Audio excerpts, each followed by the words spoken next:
குழந்தை வரம் தரும் சஷ்டி விரதம்.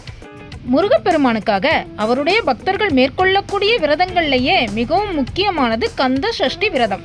இந்த விரதம் இருக்கிறதுனால குழந்தை பேரு கிடைக்கும், நம்மளோட கஷ்டங்கள் கவலைகள் எல்லாம் நீங்கும் அப்படிங்கிறது நம்பிக்கை. பொதுவாக எல்லாரும் சொல்லக்கூடிய ஒரு பழமொழி சட்டியில் இருந்தால் அகப்பையில் வரும் அப்படிங்கிறது. ஆனால் இதோட உண்மையான அர்த்தம் என்னன்னா, சஷ்டி விரதம் இருந்தால் அகப்பையில், அதாவது கருப்பையில் குழந்தை வரும் அப்படிங்கிறது நம்பிக்கை.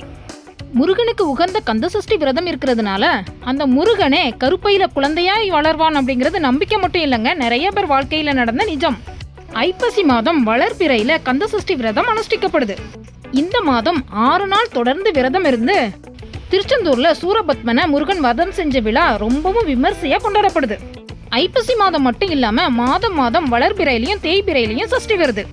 நாள்காட்டியில சஷ்டி வரக்கூடிய எல்லா நாளுமே முருகனுக்கு உகந்த நாள் தான். ஆனா முதல் முறையில சஷ்டி ஆரம்பிக்கும் போது மட்டும் வளர்பிறை சஷ்டியில ஆரம்பிங்க. அதுக்கப்புறம் எல்லா சஷ்டிலையுமே விரதம் இருக்கலாம், அது நம்ம விருப்பம் போல செஞ்சுக்கலாம். இந்த மாதிரி சஷ்டி விரதம் இருக்கிறதுனால நம்மளோட பிரச்சனைகள் எல்லாம் தீரும், குழந்தை வரம் கிடைக்கும், திருமண தடைகள் நீங்கும், முருகன் நம்மளோட கவலைகள் எல்லாம் தீர்த்து வைப்பாரு அப்படிங்கிறது நம்பிக்கை. முருகனுக்கான விரதங்கள்லயே மிகவும் சிறந்த விரதம் ஐப்பசி மாசம் வரக்கூடிய கந்த சஷ்டி விரதம். எல்லா பிரச்சனைகளையும் நீக்கக்கூடிய சஷ்டி விரதம் எப்படி இருக்கலாங்கிறத பார்க்கலாம். அதிகாலையில எழும்பி குளிச்சுட்டு வீட்டை சுத்தம் பண்ணிடுங்க. அப்படி முடியலன்னா பூஜை அறையாவது சுத்தம் பண்ணிடுங்க. அப்புறமா உங்க பூஜை அறையில இருக்கிற முருகன் படத்தை நல்லா வணங்கிட்டு விளக்கேற்றுங்க.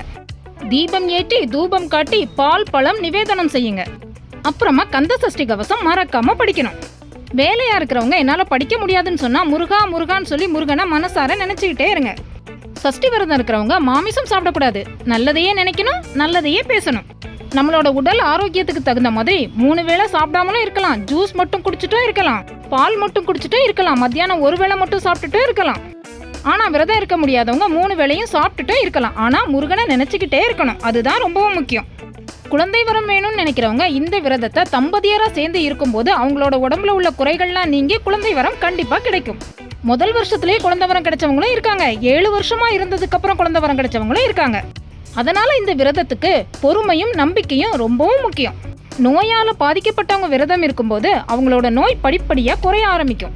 முருகனோட அருளால எல்லா கஷ்டங்களும் நீங்கி எல்லா விஷயத்திலயுமே வெற்றி கிடைக்கும். உண்ணா நோன்பு உடலுக்கு பலம் தரும், ஆத்மாவுக்கும் நன்மை தரும். கந்த சஷ்டி விரதம் இருக்கிறதுனால நிச்சயமா கவலைகள் தீரும். சூழ்நிலை காரணமா இந்த விரதம் இருக்க முடியாதவங்க சாயங்காலம் வந்து விளக்கேற்றி கந்த சஷ்டி கவசம் படிக்கும்போது சஷ்டி விரதத்தோட முழு பலனும் கிடைக்கும். கஷ்டங்கள் விலகும், கவலைகள் காணாமல் போகும். குழந்தை வரம் வேண்டி விரதம் இருக்கிறவங்களோட வீட்டு பூஜை அறையில முருகப்பெருமான் வள்ளி தெய்வானையோட இருக்கக்கூடிய படத்தை வச்சு வழிபடுறது ரொம்பவும் விசேஷமானது. இந்த படத்துக்கு வாசமுள்ள மலர்கள் வச்சு தீபம் ஏற்றி வாசனை தூபம் போட்டு இனிப்பான நெய்வேத்தியம் செய்து படையலாக வச்சு வணங்குறது ரொம்பவும் விசேஷமானது.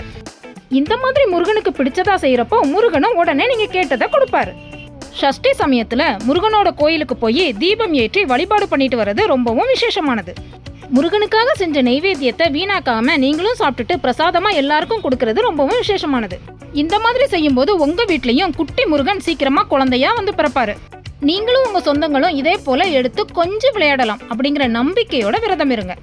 நம்பிக்கையோட முருகனை வழிபடுங்க, நல்லதே நடக்கும். வெற்றிவேல் முருகனுக்கு அரோகரா, வீரவேல் முருகனுக்கு அரோகரா. இந்த பதிவு உங்களுக்கு பிடிச்சிருந்துச்சுன்னா லைக் பண்ணுங்க, ஷேர் பண்ணுங்க, கமெண்ட் பண்ணுங்க. தொடர்ந்து பார்க்கறதுக்கு மறக்காம சப்ஸ்கிரைப் பண்ணுங்க. நன்றி.